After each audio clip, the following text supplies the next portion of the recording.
الحمد لله بالفضل والإنعام أوجب الصيام على أمة الإسلام وجعله أحد أركان الدين العظام، وأشهد أن لا إله إلا الله وحده لا شريك له ذو الجلال والإكرام، وأشهد أن محمدا عبده ورسوله أفضل من صلى وصام وأطاع ربه واستقام، صلى الله عليه وعلى آله وأصحابه البررة الكرام وسلم تسليما كثيرا. أما بعد، فاتقوا الله عباد الله، استجيبوا لربكم من قبل أن يأتي يوم لا مرد له من الله. تزودوا رحمكم الله فقد دنت الآجال، وجدوا واجتهدوا فقد أزف الارتحال، وادخروا لأنفسكم صالح الأعمال يوم يقوم الناس لرب العالمين. أيها المؤمنون، أسبغ الله عز وجل على عباده النعم ووالى عليهم المنن، اتصلت خيراته وتتابعت عطاياه. قال رسول الله صلى الله عليه وسلم: يد الله ملأى لا تغيضها نفقة سحاء الليل والنهار، متفق عليه. ومن عباده سبحانه عفوه عمن يشاء من عباده، قال سبحانه: إن الله لعفو غفور. عفو يحب العفو ويحب من خلقه السعي في تحسين أسباب عفوه بالاستغفار والتوبة والإنابة والأعمال الصالحة. وفي رمضان تتجلى عباد الله عز وجل، وعفو فيه تتضاعف الأعمال وتكفر الخطايا والآثام. شهر الصيام والقيام والذكر والقرآن والبر والإحسان. ولصلاة الليل شأن في رمضان، قال عليه الصلاة والسلام: من قام رمضان إيمانا واحتسابا غفر له ما تقدم من ذنبه، متفق عليه. ومن لزم القيام دخل الجنة بسلام، قال عليه الصلاة والسلام: يا أيها الناس أفشوا السلام وأطعموا الطعام وصلوا الأرحام وصلوا بالليل والناس نيام تدخلوا الجنة بسلام. رواه أحمد. والصدقة برهان على إيمان صاحبها، وكل امرئ في ظل صدقته يوم القيامة، والمنفق موعود بالعز والمغفرة.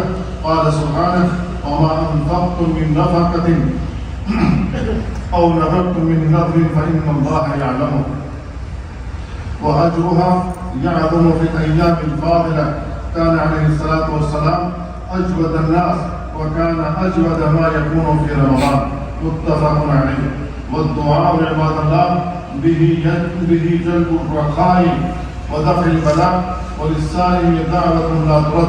قال عليه الصلاة والسلام: ثلاثة لا ترد دعوتهم، وذكر منهم الصائم حتى يفطر. رواه الترمذي.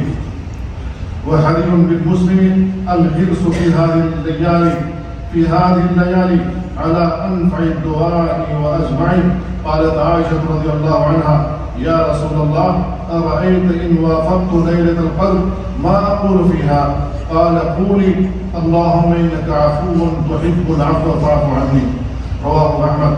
أيها الإخوة المؤمنون، استعيذوا بالله أن تمر بكم مواسم الخيرات وساعات النفحات ثم لا تزدادوا هدى، فالأجور في رمضان مضاعفة، وأبواب الجنة فيه مفتوحة، وقدومه عبور لا يقبل الفتور، وشهره قصير لا يحتمل التقصير. فسابق إلى الخيرات، وإن استطعت ألا يسبقك إلى الله أحد فافعل. يا أيها الناس، يا أيها الذين آمنوا اركعوا واسجدوا واعبدوا ربكم وافعلوا الخير لعلكم تفلحون. بارك الله لي ولكم في القرآن العظيم، ونفعني وإياكم بما فيه من الآيات والذكر الحكيم. أقول قولي هذا وأستغفر الله لي ولكم ولسائر المسلمين من كل ذنب فاستغفروه إنه هو الغفور الرحيم. الحمد لله وحده، والصلاة والسلام على من لا نبي بعده. أما بعد، أيها الإخوة المؤمنون، ليالي مباركة أوشكت على الرحيل، العشر الأخير منها تاج الليالي، وقد كان نبينا صلى الله عليه وسلم يحتفي بها أيما احتفاء، فكان إذا دخلت العشر أحيا ليلة وأيقظ أهله وشد ميزره. وفي العشر ليلة هي أم الليالي كثيرة البركات عزيزة الساعات، القليل من العمل فيها كثير والكثير منه مضاعف. ليلة القدر خير من ألف شهر.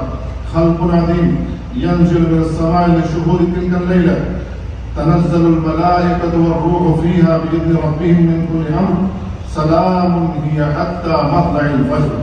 ليلة سلام وبركات على هذه الأمة. قال ابن كثير رحمه الله: يكثر نزول الملائكة في هذه الليلة بكثرة بركتها. فاتقوا الله عباد الله واجتهدوا في الطاعات، وأروا الله من أنفسكم خيرا، فإن شهركم قد أخذ في النقص والانصرام، فمن أحسن فعليه بالتمام، ومن فرط فعليه بالحسنى، فإن الأعمال بالختام.